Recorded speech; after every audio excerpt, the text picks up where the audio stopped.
स्वागत है आपको एक बार फिर से मेरे यूट्यूब चैनल पर। तो आज क्लास 12 के रसायन विज्ञान अभ्यास 8 अभ्यास का नाम है डी तथा एफ ब्लॉक के तत्व में आज हम लोग पढ़ेंगे डी ब्लॉक तत्वों के प्रमुख लक्षण क्या होते हैं और इसके विशेषताएं क्या होते हैं। आज इस वीडियो में बताया जाएगा और आप सभी विद्यार्थी इसे अपने कॉपी में नोट करते चलिएगा, जिससे आपका एक नोट्स भी बनता रहेगा। तो पहला जो इसका लक्षण क्या है, तो पहला लक्षण है इलेक्ट्रॉनिक विन्यास। अब इलेक्ट्रॉनिक विन्यास क्या होता है, डी ब्लॉक के तत्वों का इलेक्ट्रॉनिक विन्यास कितना होता है। तो यहाँ लिखेंगे कि डी ब्लॉक के तत्वों का समान इलेक्ट्रॉनिक विन्यास क्या होता है, n-1 डी के पावर 1 से लेकर के कहाँ तक 10 तक और n के पावर 1-2 होता है। इनके दो बाह्य कोश क्या होते हैं, अधूरे होते हैं, मतलब इनके दो जो बाह्य कोश होता है वह भरा नहीं होता है।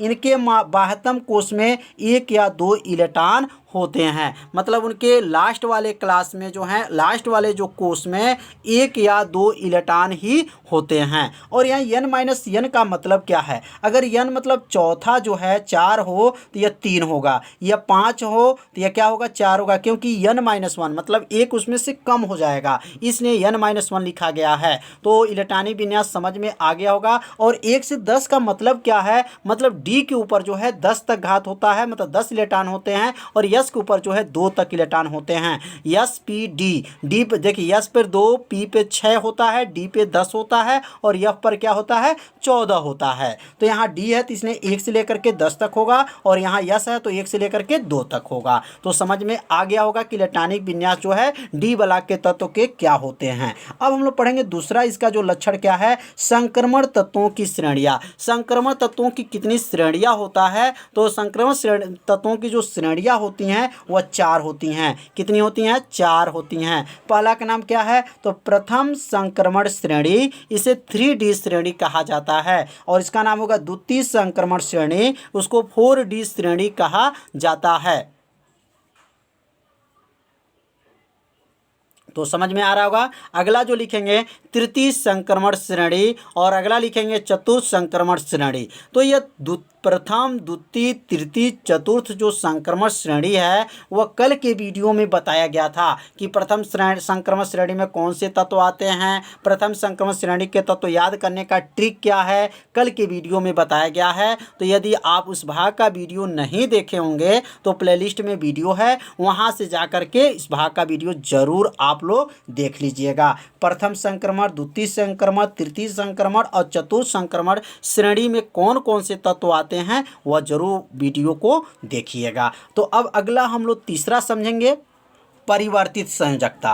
अब यह परिवर्तित संयोजकता का मतलब क्या है, क्यों यह परिवर्तित संयोजकता प्रदर्शित करते हैं, तो लिखेंगे यह परिवर्तित संयोजकता प्रदर्शित करता है, मतलब डी ब्लॉक के जो तत्व होते हैं वह परिवर्तित संयोजकता प्रदर्शित करते हैं। क्यों करते हैं, तो लिखेंगे क्योंकि इनके n-s ऑर्बिटल के अतिरिक्त n-1 d ऑर्बिटल, मतलब d का जो ऑर्बिटल लिखा जाता है वह n-s के ऑर्बिटल से क्या होता है, एक ऑर्बिटल जो है कम होता है। तो n-1 d ऑर्बिटल के इलेक्ट्रॉनों भी रासायनिक बंध बनाने में भाग लेते हैं, इससे यह अनेक ऑक्सीकरण अवस्थाएं क्या करती हैं, प्रदर्शित करती हैं। इसलिए जो है क्या है, परिवर्तित संयोजकता क्या करते हैं, प्रदर्शित करते हैं। तो समझ में आ गया होगा डी ब्लॉक के तत्व जो हैं परिवर्तित संयोजकताएं क्यों प्रदर्शित करती हैं। तो इसका आंसर क्या होगा कि जो n-s ऑर्बिटल के अतिरिक्त जो होते हैं वो n-1 d ऑर्बिटल के इलेक्ट्रॉन भी क्या करते हैं, रासायनिक बंध बनाने के में क्या करते हैं, भाग लेते हैं, और उनमें भी क्या होते हैं, ऑक्सीकरण अवस्थाएं प्रदर्शित होते हैं। इसलिए क्या होते हैं, परिवर्तित संयोजकता को क्या करते हैं, प्रदर्शित करते हैं।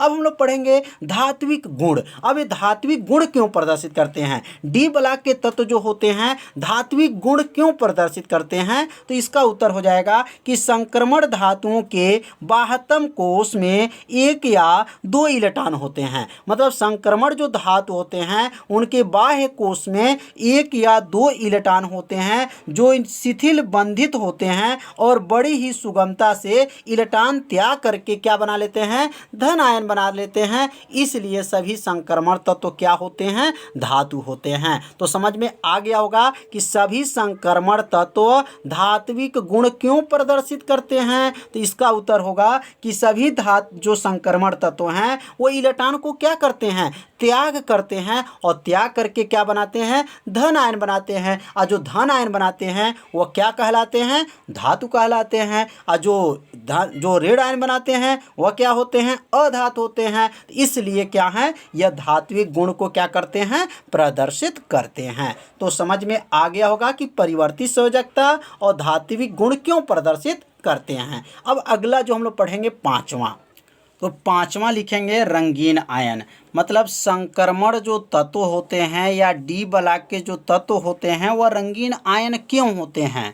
तो रंगीन आयन का मतलब क्या होता है, तो लिखेंगे यह रंगीन यौगिक या आयन बनाते हैं। क्यों बनाते हैं, क्योंकि N-1 डी उपकोष पूरा भरा हुआ नहीं होता है। क्यों बनाते हैं, क्योंकि N-1 जो डी उपकोष होता है वह पूरा जो होता है भरा हुआ नहीं होता है। इसलिए जो है डी ब्लॉक के जो तत्व होते हैं या संक्रमण जो तत्व होते हैं वो क्या बनाते हैं, रंगीन आयन बनाते हैं। तो समझ में आ गया होगा कि संक्रमण तत्व या डी ब्लॉक, मतलब डी ब्लॉक के तत्व को ही संक्रमण तत्व कहा जाता है। तो संक्रमण तत्व रंगीन आयन क्यों बनाते हैं, ऐसे प्रश्न जो है कई बार परीक्षा में पूछा जा चुका है। तो आप इसका उत्तर क्या लिखेंगे, ये लिखेंगे ये रंगीन यौगिक या आयन बनाते हैं क्योंकि N-D उपकोष में क्या होता है, पूरा भरा हुआ नहीं होता है। इसलिए जो है यह रंगीन आयन को बनाते हैं। अगला लिखेंगे अनचुंबकीय लक्षण। मतलब जो है डी ब्लॉक के अंदर अनचुंबकीय का लक्षण पाया जाता है। क्यों पाया जाता है, तो यह लिखेंगे इनमें अनचुंबकीय गुण पाया जाता है क्योंकि N-1 डी उपकोष में प्रायः अयुग्मित इलेक्ट्रॉन पाए जाते हैं। जब अयुग्मित इलेक्ट्रॉन पाए जाते हैं उसे क्या कहते हैं, अनचुंबकीय लक्षण कहा जाता है। और जिसमें युग्मित पाए जाते हैं उसके क्या कहा जाता है, चुंबकीय लक्षण कहा जाता है। तो यहाँ पे जो है अयुग्मित जो है इलेक्ट्रॉन है। तो कैसे पता करेंगे कि अयुग्मित इलेक्ट्रॉन है कि नहीं है, तो जैसे एग्जाम्पल लिख लेंगे, जैसे कापर के ऊपर 2 प्लस लिखेंगे। तो कापर का जो परमाणु क्रमांक होता है वह कितना होता है, 29 होता है। लेकिन ये +2 चार्ज लगा हुआ है तो इसमें 2 घात जो है 2 इसमें कम हो जाएगा, तो अब हो गया 27। तो 27 का इलेक्ट्रॉनिक विन्यास क्या होगा, 1s2 2s2 2p6 और क्या होता है 3s2 और उसके बाद से क्या होता है 3p6 होता है और 3 जो है डी। अब गिन लेंगे कितना हो रहा है, 2 2 4 6 10 2 12 12 6 18। 18 में और क्या जोड़े कि 27 हो जाए, तो 18 9, मतलब डी के ऊपर का घात हो जाएगा 9, तो जोड़ेंगे तो क्या हुआ 27। मतलब ये कापर के ऊपर +2 लिखा है तो कापर का परमाणु क्रमांक 29 होता है, लेकिन +2 है तो उसमें से 2 इलेक्ट्रॉन क्या हो जाएंगे, कम हो जाएंगे, त्याग कर दिए हैं तो इसलिए 27 हुए। तो 27 का जो इलेक्ट्रॉनिक विन्यास निकला है तो इसके लास्ट में क्या है, डी वाला में देखेंगे 3d है। तो यहाँ 3d जब लिखेंगे तो 3d कितने इसमें युग्मित हैं और कितने इसमें अयुग्मित है। अब यहाँ बॉक्स बना लेंगे और यहाँ पे जो है लिखेंगे, यहाँ 5 कॉलम बनाएंगे, 1 2 3 1 2 3 4 और एक और 5 कॉलम। इसमें इलेक्ट्रॉन को भरेंगे, 1 electron 2 electron 3 electron 4 electron 5 electron 6 electron 7 8 और एक क्या हो गया 9। मतलब इसके अंदर जो है कौन से इलेक्ट्रॉन पाए जाते हैं, अयुग्मित। मतलब यहाँ पे एक और इलेक्ट्रॉन रहता तो क्या हो जाता, युग्मित हो जाता, लेकिन यहाँ पे एक जो है इलेक्ट्रॉन की कमी है, मतलब अयुग्मित इलेक्ट्रॉन है। तो इसमें युग्मित इलेक्ट्रॉनों की संख्या 1 हो जाएगा और युग्मित इलेक्ट्रॉन कितना है, 1 2 3 4, तो 4 इसमें युग्मित है और अयुग्मित कितना है, 1 है। तो समझ में आ गया होगा कि यह अनचुंबकीय लक्षण क्यों प्रदर्शित करते हैं, क्योंकि इनके जो इलेक्ट्रॉन होते हैं अयुग्मित इलेक्ट्रॉन होते हैं, इसलिए जो है यह अनचुंबकीय लक्षण को क्या करते हैं, प्रदर्शित करते हैं। अब लिखेंगे उत्प्रेरक गुण। अब इसके अंदर जो है उत्प्रेरक गुण क्या होते हैं, तो लिखेंगे संक्रमण तत्व और उनके यौगिकों में उत्प्रेरक गुण पाए जाते हैं। तो यहाँ लिखेंगे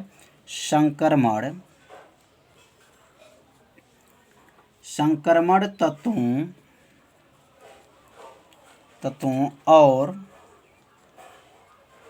और इनके यौगिकों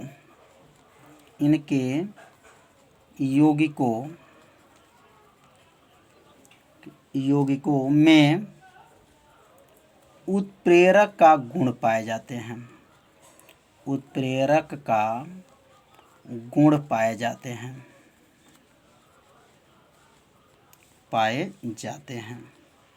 तो मतलब उत्प्रेरक का गुण पाए जाते हैं, क्यों पाए जाते हैं? क्योंकि यह अभिक्रिया के वेग को क्या करता है, बढ़ा भी सकता है, और अभिक्रिया को वेग को क्या कर सकता है, घटा सकता है। तो यहाँ पे जैसे एक एग्जाम्पल लिख लीजिए, जैसे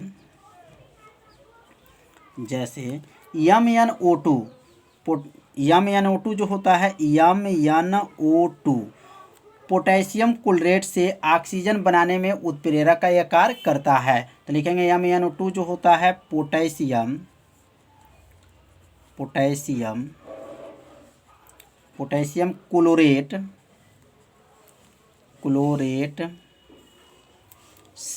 क्लोरेट से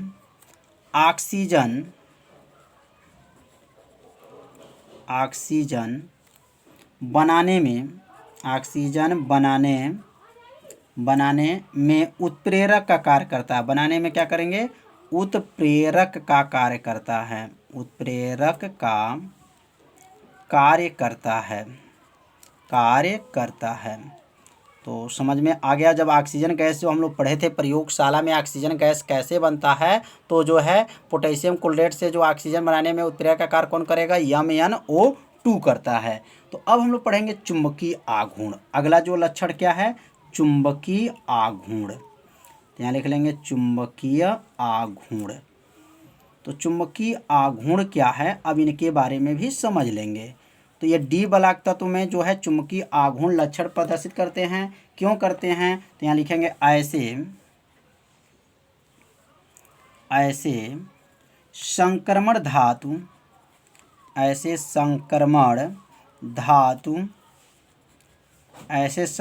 धातु आयन जिनमें क्या लिखेंगे, जिनमें N-1, जिनमें क्या लिखेंगे N-1 डी कक्षकों में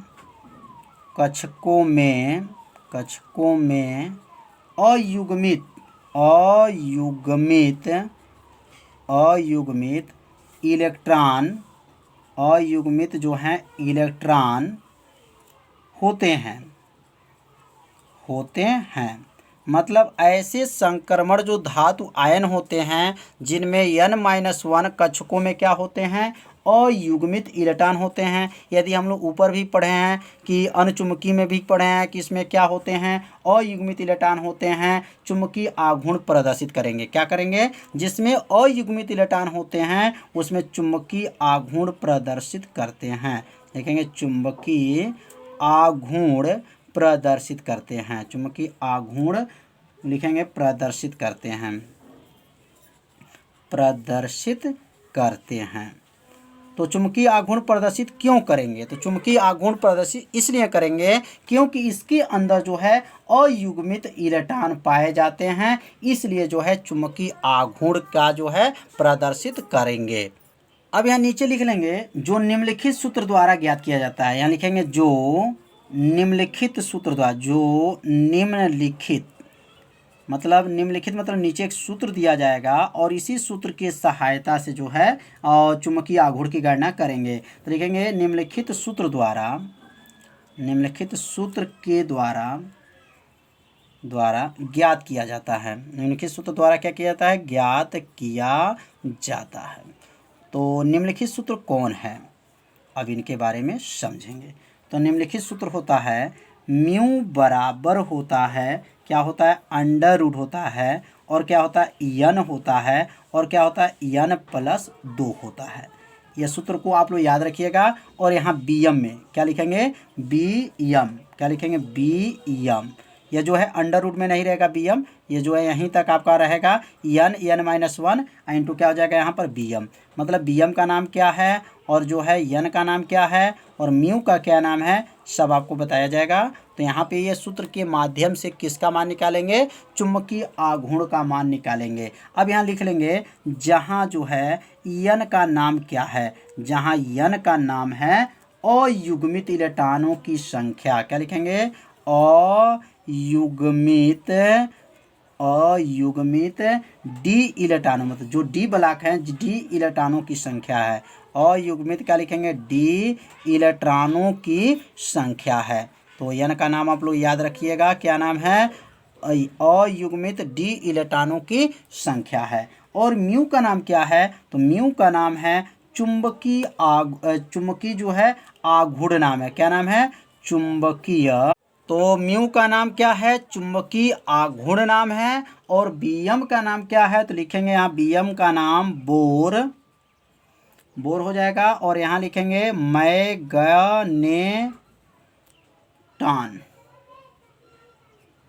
मैग्नेटान।